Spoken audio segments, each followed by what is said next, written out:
Middle east के युद्ध में अब एक ऐसा हथियार उतर चुका है जिससे दुनिया का सबसे खतरनाक और विवादित बम कहा जाता है। ये बम जमीन पर नहीं गिरता, ये आसमान में फटता है और फिर सैकड़ों छोटे छोटे बमों की बारिश करता है। दावा है कि ईरान ने इजराइल के खिलाफ अब क्लस्टर बम वाली मिसाइलें इस्तेमाल करनी शुरू कर दी है। ऐसे छोटे छोटे सैकड़ों बम जो अलग अलग जगह गिरकर धमाके करते हैं, यानी एक मिसाइल और पूरे इलाके में मौत की बारिश। तो सवाल है, आखिर ये क्लस्टर बम है क्या? ईरान पर इसके इस्तेमाल के आरोप क्यों लग रहे हैं और क्यों इस हथियार को लेकर पूरी दुनिया में हंगामा मचा हुआ है? दरअसल आरोप है कि ईरान ने इजराइल के खिलाफ क्लस्टर म्यूनिशन वाली बैलिस्टिक मिसाइल का इस्तेमाल किया है। इन हमलों की जानकारी खुद इजराइल डिफेंस फोर्सेस ने सोशल मीडिया पर दी। इजरायली सेना के मुताबिक इन मिसाइलों से गिरने वाले छोटे छोटे बम घनी आबादी वाले इलाके में फैल गए हैं, यानी एक मिसाइल और कई जगहों पर एक साथ धमाके। और यही वजह है कि इन हमलों को बेहद खतरनाक बताया जा रहा है। अब समझते हैं कि आखिर क्लस्टर बम होता क्या है। साधारण मिसाइल में एक बड़ा वॉरहेड होता है जो जमीन पर गिरकर एक बड़ा धमाका करता है, लेकिन क्लस्टर मिसाइल अलग होती है। इसके अंदर एक बड़ा बम नहीं बल्कि कई छोटे छोटे बम भरे होते हैं। इन छोटे बमों को सब म्यूनिशन या फिर बैमलेट कहा जाता है। जैसे ही मिसाइल लक्ष्य के पास पहुंचती है, ये हवा में खुल जाती है और फिर दर्जनों छोटे बम अलग अलग दिशाओं में फैल जाते हैं। हर बम अलग अलग जगह पर गिरता है और फिर बाद में विस्फोट करता है, यानी एक मिसाइल और कई धमाके। इसी वजह से इसे युद्ध के सबसे खतरनाक हथियारों में गिना जाता है। वहीं इजरायली सेना का दावा है कि ईरान ने एक क्लस्टर मिसाइल करीब 7 किलोमीटर ऊंचाई पर खुली है और उसके बाद उसने करीब 20 सब म्यूनिशन छोड़े। ये छोटे बम करीब 8 किलोमीटर के इलाके में फैल गए। इनमें से एक बम तेल अवीव के पास अजोर नाम के कस्बे में एक घर पर गिरा। हालांकि इस हमले में किसी की मौत नहीं हुई है, लेकिन कई लोग घायल हुए हैं और काफी संपत्ति का नुकसान हुआ है।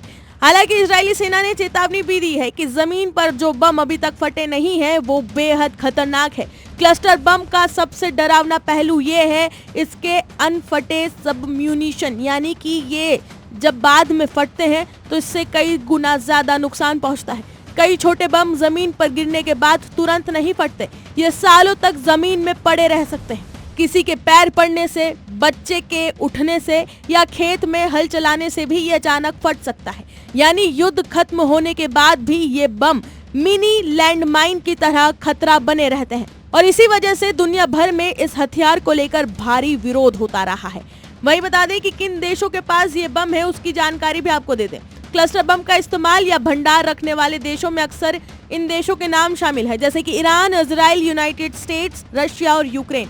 इन हथियारों का इस्तेमाल पहले भी कई युद्धों में हुआ है, जैसे कि Syrian civil war, Russia Ukraine war. जरूरी जानकारी आपको ये भी दे दें कि ईरान आधिकारिक तौर पर अपने क्लस्टर हथियार कार्यक्रम के बारे में ज्यादा जानकारी नहीं देता, लेकिन माना जाता है कि उसकी कई बैलिस्टिक मिसाइलें ऐसे वॉरहेड ले जा सकती है, जैसे कि जुल्फिकार मिसाइल, गदर मिसाइल, खुर्रम शहर मिसाइल। मीडिया रिपोर्ट्स के मुताबिक इनमें से कुछ मिसाइलें 2000 किलोमीटर तक मार भी कर सकती है। अब सवाल ये भी उठता है कि क्या इजराइल ईरान के इस वार को रोक पाएगा? तो बता दें कि इजराइल के पास दुनिया की सबसे उन्नत मिसाइल डिफेंस सिस्टम मौजूद है, जैसे कि Iron Dome, David Sling, Arrow missile defence system. लेकिन क्लस्टर मिसाइलों का खतरा थोड़ा अलग होता है, क्योंकि एक मिसाइल पूरे इलाके में कई धमाके कर सकती है। अब समझिए कि दुनिया में क्लस्टर बम को लेकर विवाद क्यों है। दरअसल क्लस्टर बम की वजह से सबसे ज्यादा नुकसान नागरिकों और बच्चों को होता है। इसी कारण से साल 2008 में म्यूनिटिशंस नाम की अंतर्राष्ट्रीय संधि बनाई गई, जिसमें कई देश ने इस हथियार को बैन कर दिया। लेकिन समस्या सबसे बड़ी यही है कि कुछ बड़े देश इस संधि का हिस्सा नहीं है, यानी कि ना तो ईरान, ना ही इजराइल और ना ही यूनाइटेड स्टेट्स इस संधि का हिस्सा है। क्लस्टर बम का असर युद्ध खत्म होने के बाद भी रहता है, क्योंकि जमीन में पड़े छोटे बम सालों तक कभी भी फट सकते हैं और अक्सर इसका शिकार बच्चे और आम लोग बनते हैं। यानी क्लस्टर बम का सवाल सिर्फ एक युद्ध का नहीं है, बल्कि ये मानवता और युद्ध की नैतिकता से जुड़ा एक बड़ा वैश्विक सवाल बन चुका है।